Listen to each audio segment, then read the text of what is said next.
Hello दोस्तों। आज आपको सुनाते हैं विक्रम बेताल की कहानी। स्त्री को अपमानित करने का पाप किसको लगा। किसी समय काशी में प्रताप मुकुट नाम का राजा राज्य करता था। उसका एक वज्र मुकुट नामक बेटा था। एक दिन राजकुमार दीवान के लड़के को साथ लेकर शिकार खेलने जंगल की ओर गया। थोड़ी ही देर में राज्य से बाहर निकल गया। घूमते घूमते उन्हें तालाब मिला। उसके पानी में कमल खिले थे और हंस किलोल कर रहे थे। तालाब के किनारों पर घने पेड़ थे जिन पर पक्षी चहचहा रहे थे। दोनों मित्र वहां रुक गए और तालाब के पानी में हाथ मुंह धोकर ऊपर महादेव के मंदिर पर गए। घोड़ों को उन्होंने मंदिर के बाहर ही बांध दिया।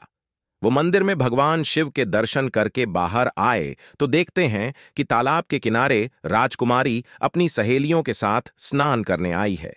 दीवान का लड़का तो वहीं एक पेड़ के नीचे बैठा रहा, पर राजकुमार से रहा न गया। कौतूहल में वह आगे बढ़ गया।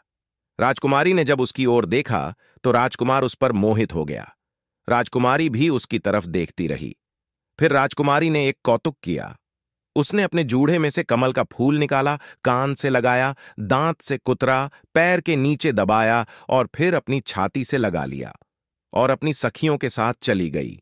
उसके जाने पर राजकुमार निराश होकर अपने मित्र के पास आया और सारा वृत्तांत सुनाकर बोला, मैं इस राजकुमारी के बिना नहीं रह सकता, पर मुझे न तो उसका नाम मालूम है और न ही पता। वह मुझे कैसे मिलेगी। दीवान का लड़का बुद्धिमान था। उसने राजकुमार से कहा, राजकुमार, आप इतना घबराएं नहीं, वह सब कुछ बताकर गई है। राजकुमार ने आश्चर्य से पूछा, कैसे। वह बोला, उसने कमल का फूल सिर से उतारकर कानों से लगाया, तो इसका अर्थ यह हुआ कि उसने बताया कि मैं कर्नाटक की रहने वाली हूं। दांत से कुतरा तो उसका अर्थ था कि मैं दंतबांट राजा की पुत्री हूं। पांव से दबाने का अर्थ था कि मेरा नाम पद्मावती है। और अपनी छाती से लगाकर उसने बताया कि तुम उसके हृदय में बस गए हो। इतना सुनना था कि राजकुमार खुशी से फूल उठा और मित्र को अपनी बाहों में भरकर बोला, मित्र, अब मुझे कर्नाटक देश में ले चलो। दोनों मित्र वहां से चल दिए। घूमते फिरते सैर करते दोनों कई दिन बाद वहां पहुंचे। राजा के महल के पास मार्ग में उन्हें एक बुढ़िया अपने द्वार पर बैठी चरखा कातती मिली। उसके पास जाकर दोनों घोड़ों से उतर पड़े और बोले, माई, हम व्यापारी हैं, हमारा सामान पीछे आ रहा है, हमें रहने के लिए थोड़ी जगह दे दो। उनकी शक्ल सूरत देखकर और बात सुनकर बुढ़िया के मन में ममता उमड़ आई। बोली, बेटा, तुम्हारा घर है, जब तक जी में आए रहो। दोनों वहीं ठहर गए। राजकुमार आराम करने चला गया और दीवान का पुत्र उस बूढ़ी महिला के पास जा पहुंचा। उसने उससे पूछा, माई, तुम क्या करती हो? तुम्हारे घर में कौन कौन है? तुम्हारी आजीविका कैसे चलती है? बुढ़िया ने उत्तर दिया, बेटा, मेरा एक बेटा है जो राजा की चाकरी में है। मैं राजा की बेटी पहमावती की धाय थी। बूढ़ी हो जाने से अब घर में रहती हूं। राजा खाने पीने को दे देता है। दिन में एक बार राजकुमारी को देखने महल में जाती हूं। यह सब सुनकर राजकुमार कमरे से बाहर आया और उसने बुढ़िया को कुछ धन दिया और कहा, माई, कल तुम वहां जाओ तो राजकुमारी से कह देना कि जेठ सुदी पंचमी को तुम्हें तालाब पर जो राजकुमार मिला था वह आ गया है। अगले दिन जब बुढ़िया राजमहल गई तो उसने राजकुमार का संदेश उसे दे दिया। सुनते ही राजकुमारी ने गुस्सा होकर हाथों में चंदन लगाकर उसके गाल पर हल्के से तमाचा मारा और धीमे से कहा, मेरे घर से निकल जा। बुढ़िया ने घर आकर सब हाल राजकुमार को कह सुनाया। राजकुमार हक्का बक्का रह गया। उसे अपनी सारी आशाएं चूर चूर होती दिखीं। किंतु तभी उसके मित्र ने उससे कहा, राजकुमार, आप घबराएं नहीं, उसकी बातों को समझें। वह आपको कूट भाषा में समझा रही है। उसने 10 उंगलियां सफेद चंदन में मारी। इससे उसका अभिप्राय यह है कि अभी 10 दिन चंद्रमा के हैं। उनके बीतने पर मैं अंधेरी रात यानी अमावस्या में मिलूंगी। 10 दिन के बाद राजकुमार के कहने पर बुढ़िया ने फिर राजकुमारी को खबर दी। तो इस बार उसने केसर के रंग में 3 उंगलियां डुबोकर उसके मुंह पर हल्के से मारी और लजाकर कहा, भाग यहां से। बुढ़िया ने वापस आकर सारी बात राजकुमार को बता दी। यह सुनकर राजकुमार शोक से व्याकुल हो गया। दीवान के लड़के ने समझाया, इसमें हैरान होने की क्या बात है?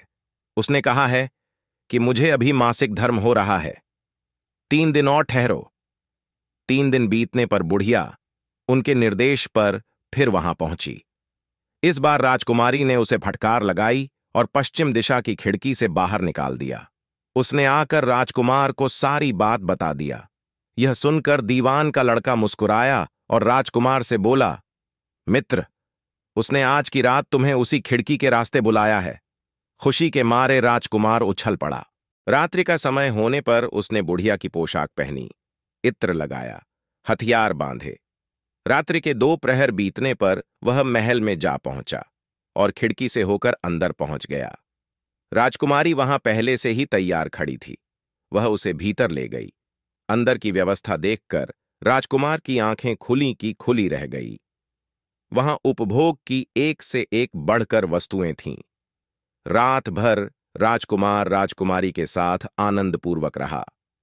जैसे ही दिन निकलने को आया, राजकुमारी ने राजकुमार को छिपा दिया और रात होने पर फिर बाहर निकाल लिया।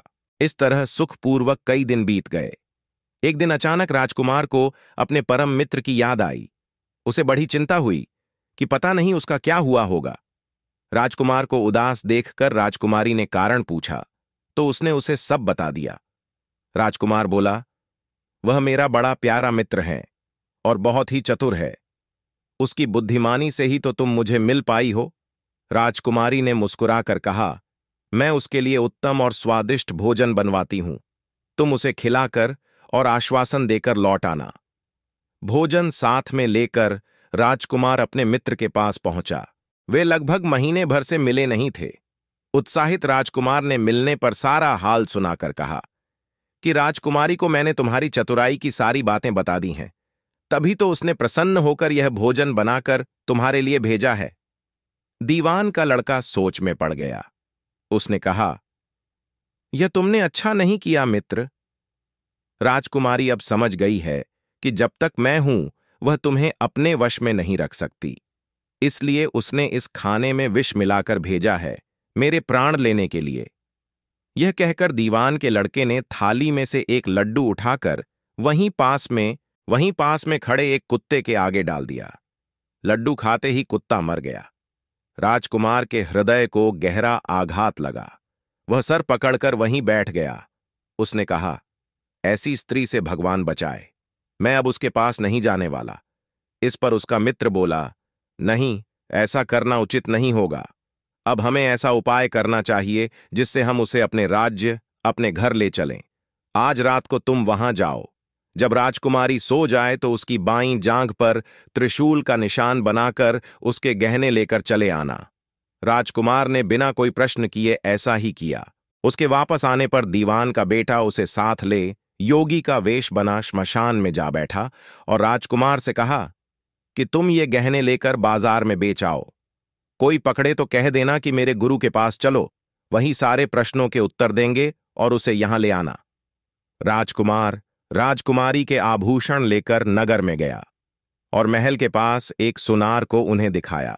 देखते ही सुनार ने उन्हें पहचान लिया और कोतवाल के पास ले गया। कोतवाल ने पूछा तो उसने कह दिया कि ये मेरे गुरु ने मुझे दिए हैं। गुरु को भी पकड़वा लिया गया। सब राजा के सामने पहुंचे। राजा ने पूछा, योगी महाराज, ये गहने आपको कहां से मिले?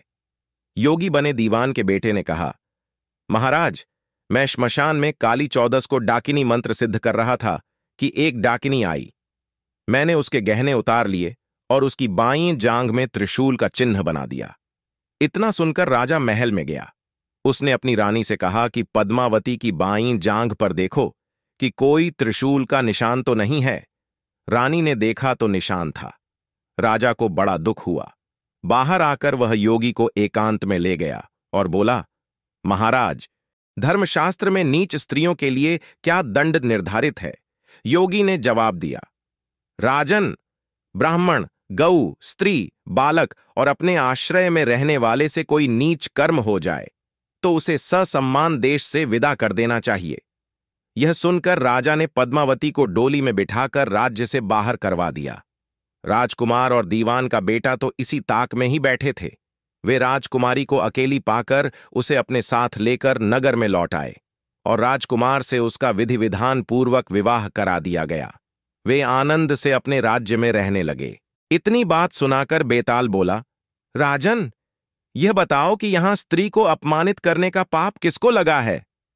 विक्रम ने कहा, पाप तो राजा को ही लगा, क्योंकि राजा ने बिना सोचे विचारे अपनी पुत्री को देश निकाला दे दिया, क्योंकि दीवान के बेटे ने अपने स्वामी का कार्य किया। कोतवाल ने राजा का कहना माना। राजकुमार ने अपनी प्रेमिका को अपनी धर्मपत्नी बनाने के लिए ही सब कुछ किया। इसीलिए स्त्री को अपमानित करने का सबसे अधिक पाप राजा को लगा। राजा विक्रमादित्य का इतना कहना था कि बेताल ने पहले विक्रम की प्रशंसा की, फिर अपनी प्रतिज्ञा की याद दिलाते हुए वह विक्रम की पीठ से उड़ा और उसी पेड़ पर जा लटका। अगर आपको यह कहानी पसंद आए तो प्लीज लाइक, शेयर कर चैनल को सब्सक्राइब करें। धन्यवाद।